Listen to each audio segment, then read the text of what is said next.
And we are live. Welcome, everybody, to Lubbock Compact Live for Wednesday, June the 22nd.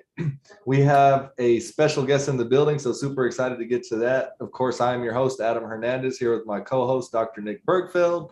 And our special guest today is Chad Wheeler with Open Door. They work directly with people in our city experiencing homelessness. And he's got some updates and some information, some really good information that I think that more people need to know about. I know a lot of people are concerned about the homeless issue here in Lubbock, and so I think this will be relevant to a lot of folks out there. And we have one of the best, one of the people that's in the trenches, Chad Wheeler with Open Door, and so we have the absolute best information here. But before we get to that, I know we normally do updates as far as city updates. And there just hasn't been very much going on down at City Hall. Most of the council now is brand new. And so prior to campaigning to be in office, they weren't around the process very much. So they're having to be trained, and so there's just not much happening down there. One thing that did develop, though, is that there will be a citizen bond review committee to readdress the failed street bond and try to work it out. And the priority number one will be outreach and getting public input. So we're going to be keeping you up to speed on where that's at. We're having our first meeting on Thursday at 10 a.m. So it's happening fast. I would have told y'all quicker, but we just got that information today. So having the first meeting at 10 a.m. for the Citizen Bond Review Committee. And so I'm looking forward to that and trying to get that pushed through. But other than that, we don't have any other updates. And so we'll go ahead and get into it with Mr. Chad Wheeler. So Chad, I know you've been on the show before, but we've probably got some new viewers that didn't maybe see you last time. Can you just quickly explain who you are, what you do, and all of that? For sure. Thanks for having me on. It's great to be with you guys. I'm Chad Wheeler. I'm the CEO of Open Door. We're a local nonprofit that's been around for 25 years here in Lubbock, and we work to develop solutions to poverty, homelessness, and sex trafficking in our community. And so, as my shirt says, we're very housing focused. We believe the solution to homelessness is a home. We're really trying to solve problems rather than manage problems, help people move out of homelessness rather than survive in homelessness. We provide supportive housing, two different kinds. On any given night, we're serving more than 100 people in housing. We also have some other programs like our church and our community center, which are kind of a base of support for a lot of people and help them connect to other resources, whether that be ours or other agencies. Awesome. Awesome. So today, from what I understand, we're here to talk about Continuum of Care, right? And can you kind of explain what that is and why it's important to be discussing it here today? Yes, definitely. So it can be a very complicated thing. I'm going to try to put it in simple terms. Basically, a continuum of care is a geographic area, jurisdiction that works together as a system to address homelessness, and specifically works with HUD in relation to the Continuum of Care program, which is the largest grant program from HUD to address homelessness across the country.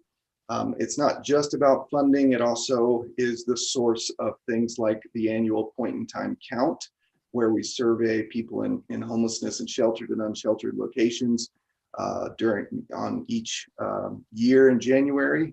It also helps coordinate data that's collected within that jurisdiction and report that to HUD on an ongoing basis, and then do things like assess and refer people within that jurisdiction to the appropriate services. So we, right now, Lubbock is a part of what's called the Texas Balance of State Continuum of Care. It's a huge jurisdiction. It's 215 Texas counties. Most of them are mid-size and much smaller communities. So think, we have Dallas, Houston, San Antonio, the big metropolitan areas typically have their own continuum of care. Everybody else who hasn't formed a continuum of care of their own The remainder, the balance, is grouped together in the balance of state continuum of care. So it's a massive jurisdiction. Most of those counties, if you can imagine being very small rural counties across Texas, have very few people experiencing homelessness in those counties, and often no services provided at all through those counties. So while we talk about 215 counties, really the bulk of activity takes place in some of your mid-size areas like Lubbock, Abilene, Denton, Corpus Christi, San Angelo, in the balance of state. And so we've been a part of the Texas Balance of State for the last 12 years. And this year, the Lubbock City Council, as well as the county judge, Judge Parrish, formally expressed their intent to leave the Texas Balance of State and form a Lubbock Continuum of Care. So that's kind of the issue in a nutshell. There's lots of things that could be impacted by that change. And so, I would love to share whatever I can about those potential impacts, what that change might bring about in our community and things like that. Yeah. Yeah, and Oh, go ahead, Nick. Yeah. yeah, to build off of that, because I think for a lot of folks, when they initially hear something like this, because in Texas, it isn't uncommon that the major metros have one set of rules and then everyone else has a different set. So one example being land banking type programs. Houston has a special way to do land banking. Dallas has a special way to do land banking. Austin has a special way to do land banking. Lubbock, we just happen to be small enough where we don't get that kind of special treatment when it comes to that policy. And so for a lot of folks, when they hear this, their first thought is, well, it sounds like we're maturing as a city. It sounds like we're getting larger, and shouldn't be us having control over this, shouldn't that be a good thing, right? In the way that people think about it, what's wrong with that mentality or with that mindset? So in one way, that is not a terrible mindset. There are occasionally, the trend in the United States and in Texas has been for counties who are part of small COCs to join larger COCs, not the opposite, what we're proposing. So being a part of a large COC and then becoming a tiny one, that's typically not the trend. And here's why. With a large COC, you have capacity. So you have a lot more agencies, you have a lot more funding. You usually have a greater infrastructure to manage all the things that come along with a COC. When you switch to a small geography, you are drastically reducing the amount of funding that's available to that geography compared to the larger area. And then with that becomes the impacts of, less money means less money for management, administration. You have fewer agencies within the area participating. And so it's harder to be competitive. That's one of the things that's really important about the Continuum of Care program. It is a very competitive grants program. Lubbock's history thus far has been with entitlement funding with HUD. So we essentially get money like CDBG, home dollars, emergency solutions grant dollars by default. We don't have to compete for them. We receive them and then we figure out where they go. COC program is very, very different. So every community across the country, every COC has to compete, and based on their competitiveness, they get a more or less percentage of what is available to them. In simple terms, again, and I'm going to try to keep going back to that because I don't want to lose people. It is easy to get in the weeds on this. Right now, Lubbock is a very big fish in a humongous pond. By changing into our own COC, we would be a fish in a fishbowl. We would be locked in at a very, very small amount of funding, a very small amount of capacity. And so, yeah, the argument that we're growing as a city, so we should manage this on our own, It's not as simple as that. We would be, for example, Lubbock County, a Lubbock County COC would be the second smallest COC in the state of Texas. Wow. It would be tiny. The only one smaller next to us is Amarillo. And for example, as a part of the Texas Balance of State, this year, those 215 counties were awarded over $14 million for homeless services. Over the last 5 years, the Texas Balance of State has been awarded about $1.7 million in new funding every single year. Okay. Anybody in Lubbock can apply for that money. And Open Door has, others have. Right now, Open Door is the only agency that's funded in Lubbock, but there's a lot of money available right now. By comparison, Amarillo received $453,000 this year. They actually lost money from last year to this year. And out of that 453,000, only 170,000 or so actually go to direct services. So yeah, we're talking a very, very, very big decrease in the amount of capacity and funding that would be available to our community. And where does this mentality come from? Because this wouldn't be the first time in Lubbock's history we've shot ourselves in the foot. One example that I know in my own life, when Lubbock hit the 200,000 population mark, we lost certain federal subsidies for public transit in the Lubbock community, because the expectation is that when you grow as a city, you eventually have the ability to pay for these things yourself, or at least to take on more of the burden. And actually, we chose not to fill in that gap. We essentially allowed for that federal financing to collapse and then cut back and reduced. As our city was growing, we cut back on the amount of public transit that we were providing. So it wouldn't be, so when I think about, wow, this sounds like on paper, we would just lose a ton of money. Why would we continue to pursue this? But we do have a history of doing things that seem counterintuitive. And I'm just curious, from your perspective, why do you think the train is moving in that direction? Why are we going down the tracks right now for that? Well, a couple things there. One, the only driver that I have encountered in this particular issue is the city of Lubbock. And the vast majority of people that I have spoken to have very, very limited information and frequently some misinformation about what all this entails.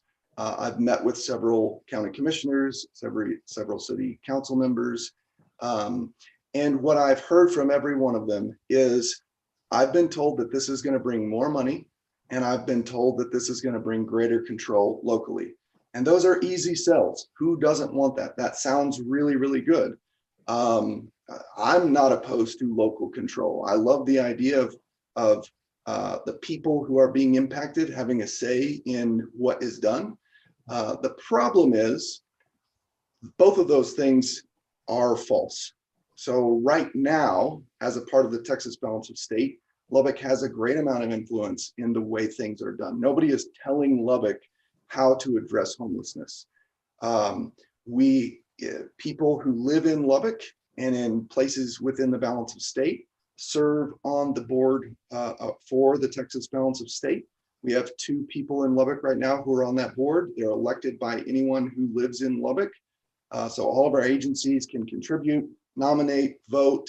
And then, those people who live in places like Lubbock, Lubbock, Abilene, Big Spring in West Texas, they have influence and a voice from our community on the way things are done.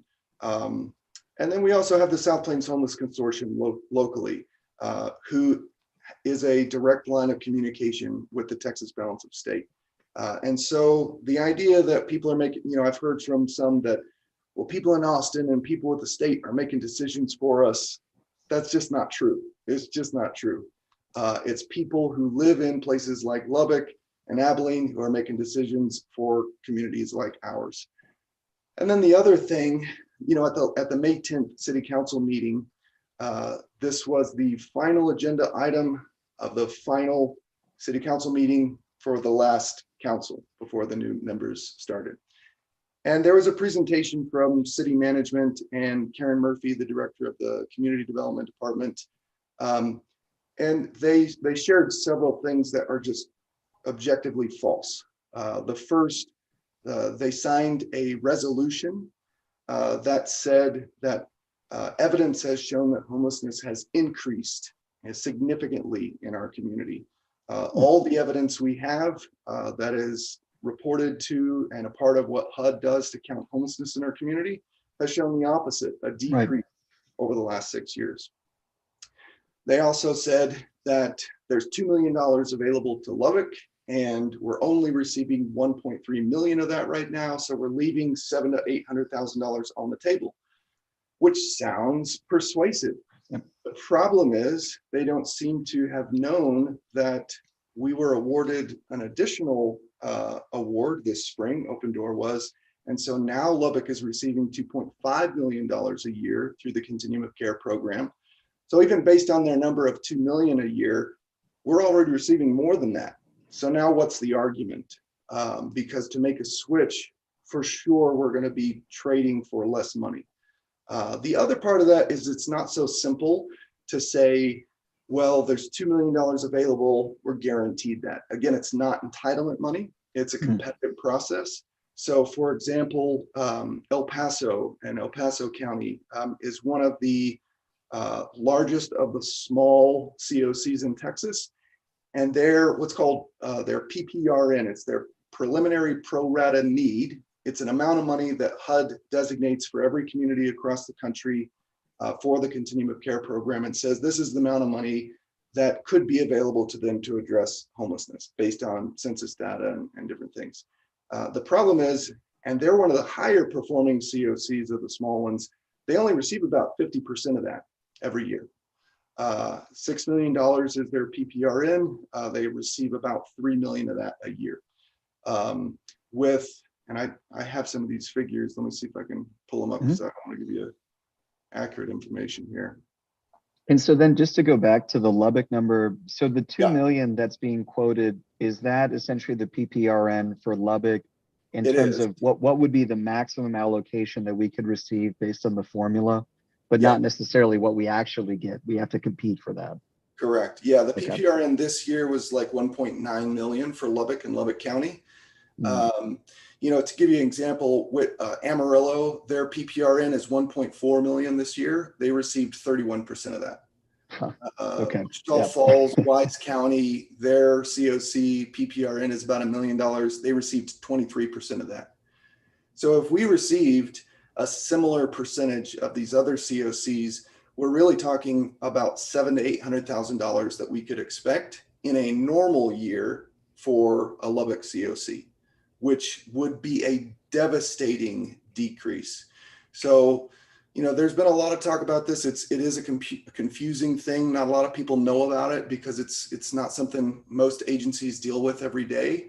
Open Door, we are trying to get the word out because the way we see these numbers and what we've heard from HUD directly about this, and there was a legal aid community forum 2 weeks ago or so, where HUD representative met and answered questions for agencies in Lubbock.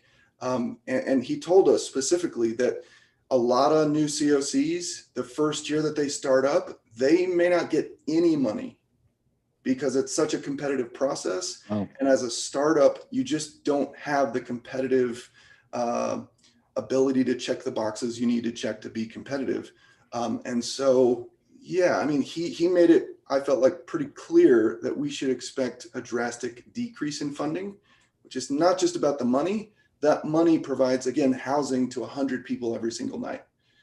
And that's where this expands beyond just homeless service providers. You know, if you are anyone who lives in Lubbock, if you are a downtown business owner, a downtown developer, and I'm telling you that by the city doing this, within a very short period of time, there could be 100 people returning to homelessness and going right back to the streets where they have been.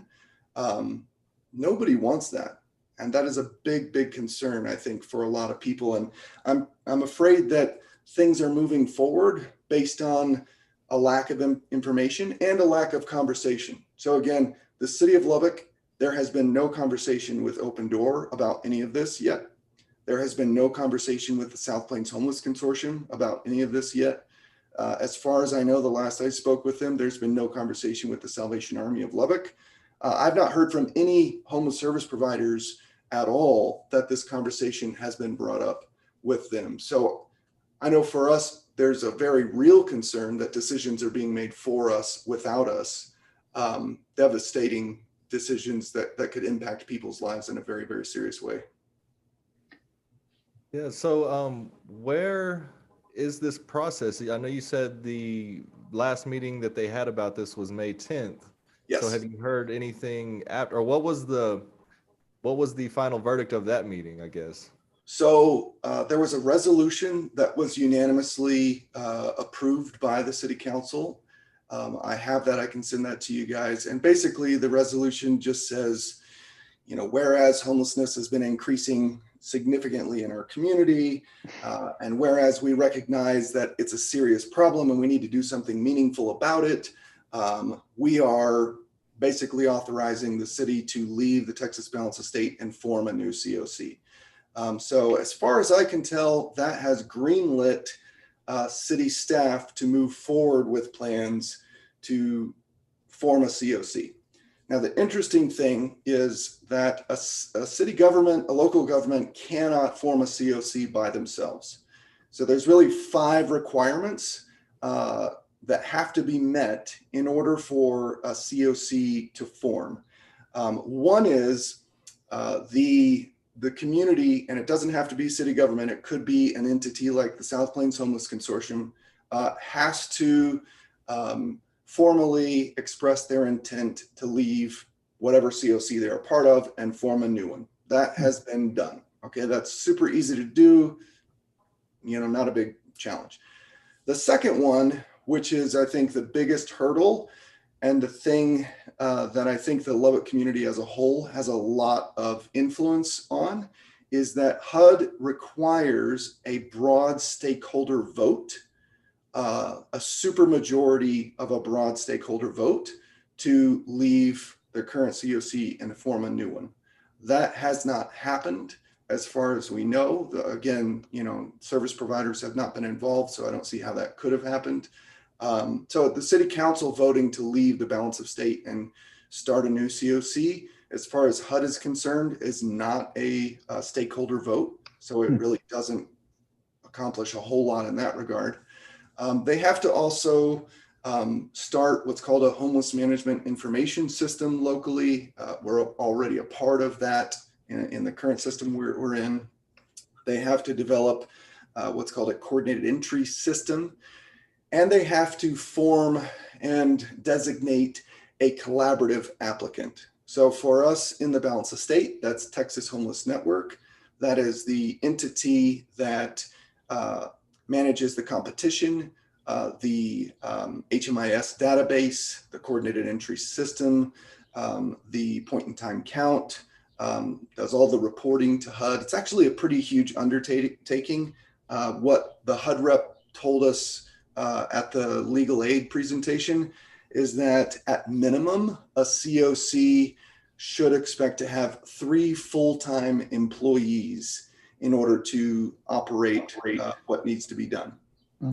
So what's really interesting about that, and he was very clear about this as well, is that with the COC program funding, you get very, very little funding for administration. So for example, out of the $453,000 that Amarillo received this year, they only received $39,000 for COC planning. So your staff, your administration, tiny amount of money.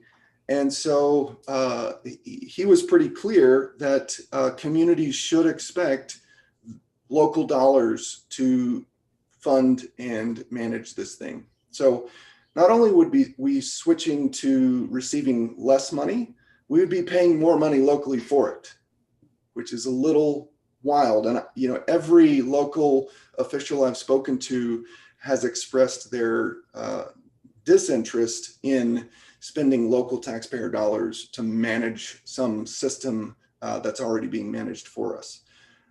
So yeah, there's a lot to it. And I can't remember all the latest question, but where you want to go next? Yeah, well, that was going to be one of my next questions is how do they plan to pay for this? I mean, you mentioned a lot of basically infrastructure that I guess we already have access to, and so you'd have to create your own version of all of that. And I mean, I would assume that costs money. And so is that the thing? Is the city proposing that they're just going to take from the city budget and just pay for all of that, or have they expressed what they're planning to do as far as funding? So at the May 10th City Council meeting, they talked about the $3 million of ARPA money, $2-3 million that has been set aside to address homelessness in some broad way.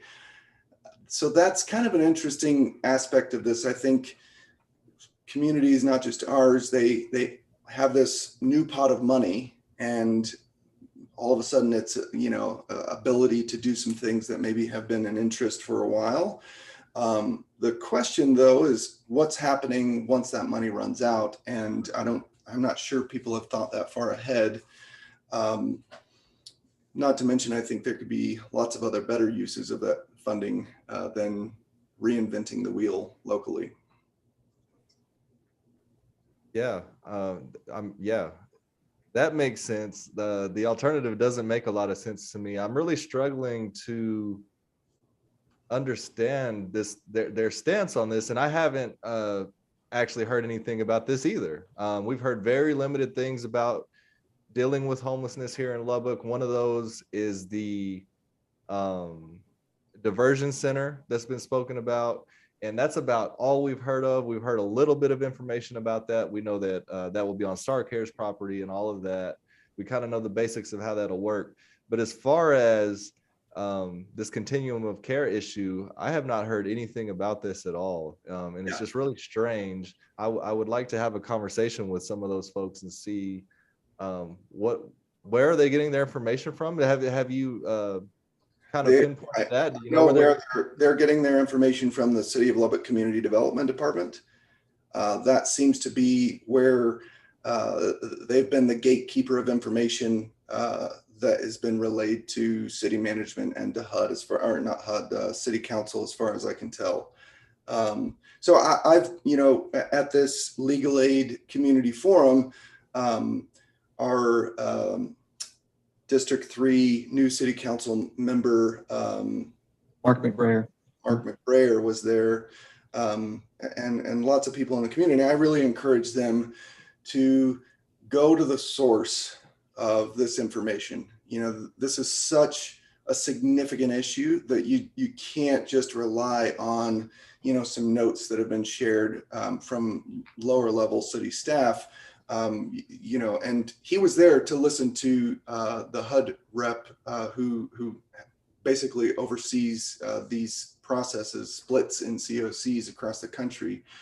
And from what was said at the city council meeting compared to what was said at that meeting with legal aid from HUD, they're very, very different stories. And somehow the message, the information, you've got some wiggle room for opinion on this or that, but you don't have wiggle room for the hard numbers, like $2.5 million coming into Lubbock this year. That's publicly available information. Somehow that's not been relayed to our city leadership, and that needs to change.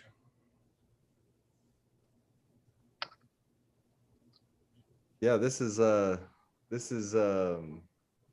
tough one, and I think that first of all, thank you for putting this information out there. I think that that's an important thing, and for anybody that would be watching or that's concerned about this issue, to me, at least with the information that I have thus far, I'd like to get the city's information. I don't know how successful I'll be in doing that, but with what I have here, it just doesn't seem to make a lot of sense. And if the goal is to eventually have as close to zero, because we'll never have zero homelessness, right? You're going to have transient and stuff like that.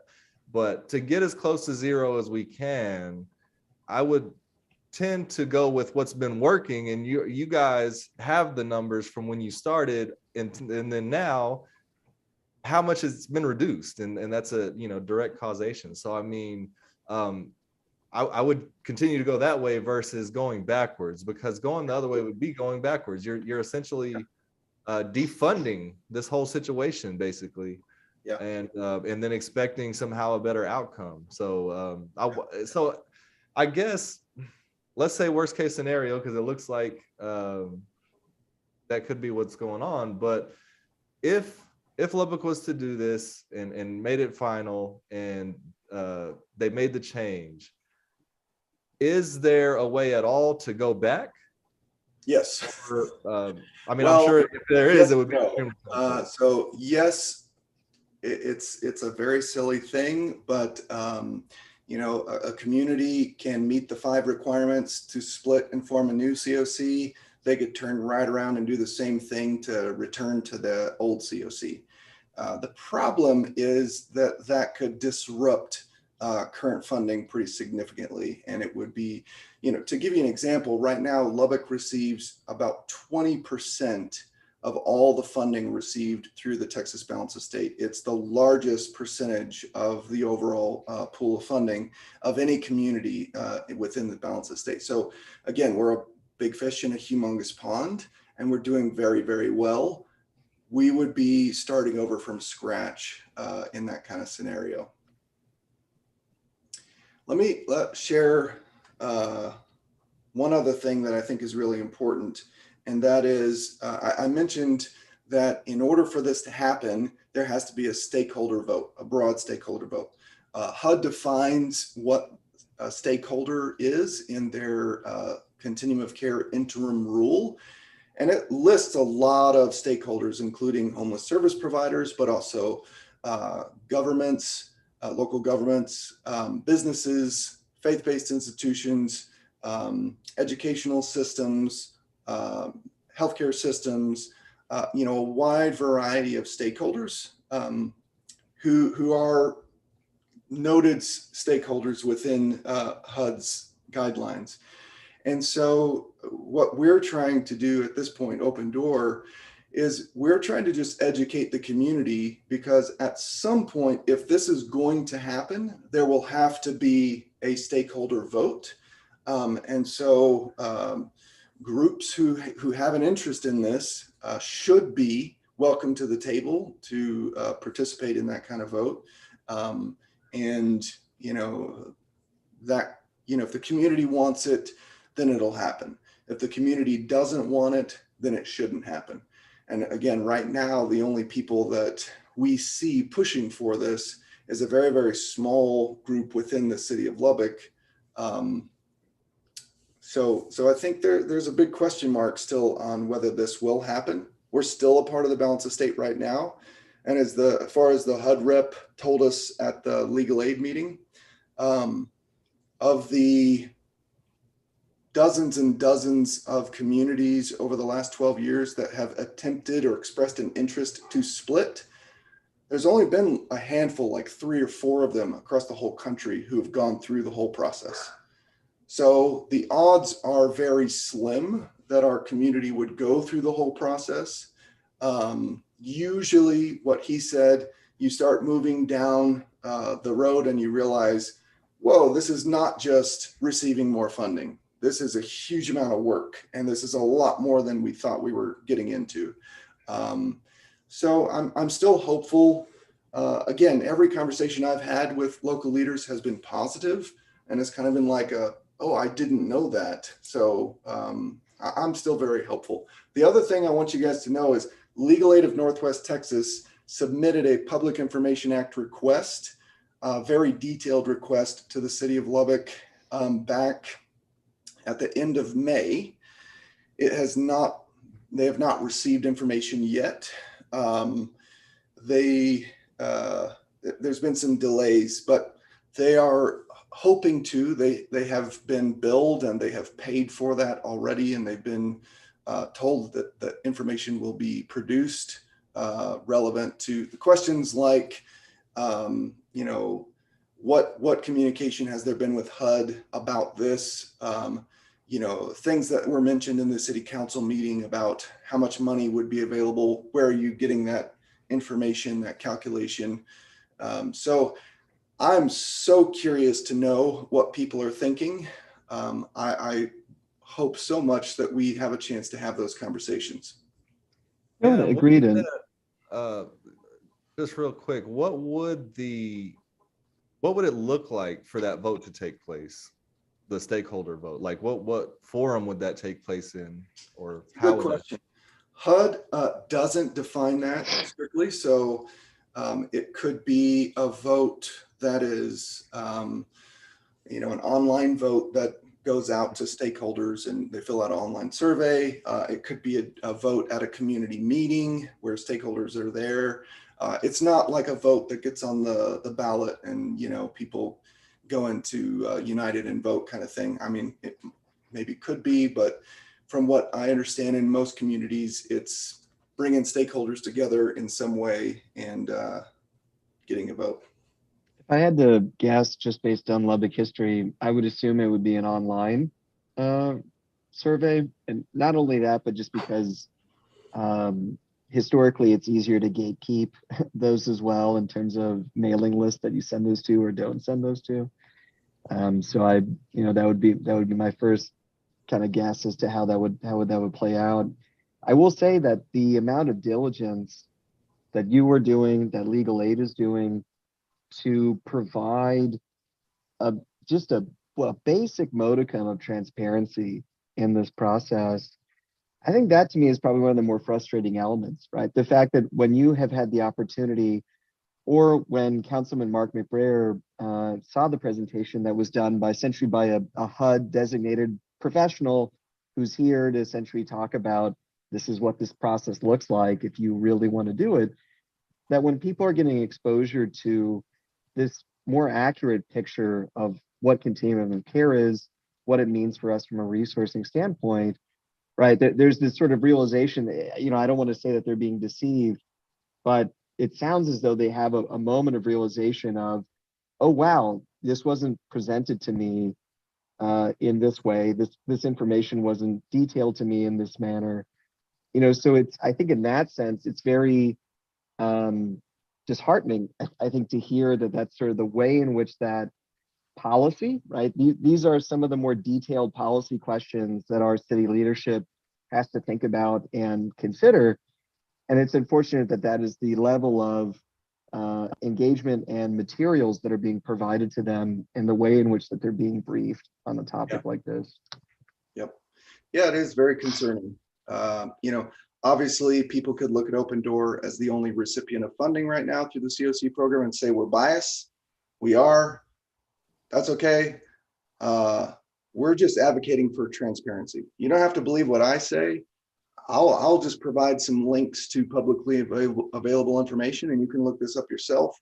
I'm just asking for people to do their due diligence and dig a little deeper because it seems to me that it doesn't take much digging to realize that there's some glaring problems with this.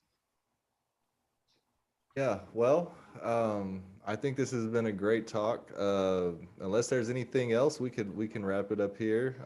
But this is very concerning. I think once again, I would just urge everybody out there that's listening to share this first and foremost, and or talk about it at the very least with your friends and family, and let them know that this is on the radar. We have to keep an eye on this.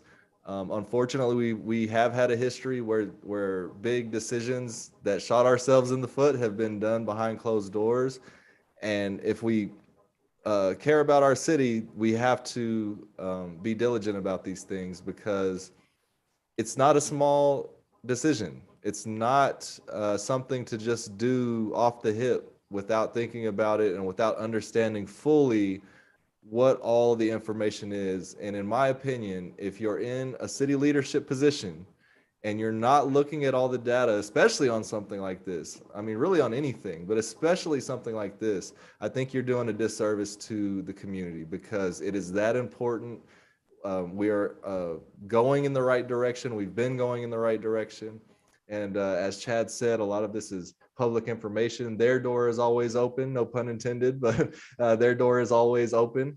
So you can go and talk to these folks that are actually doing the work. Go talk to the Salvation Army, talk to whoever you would like to talk to get more information. But this is something very important.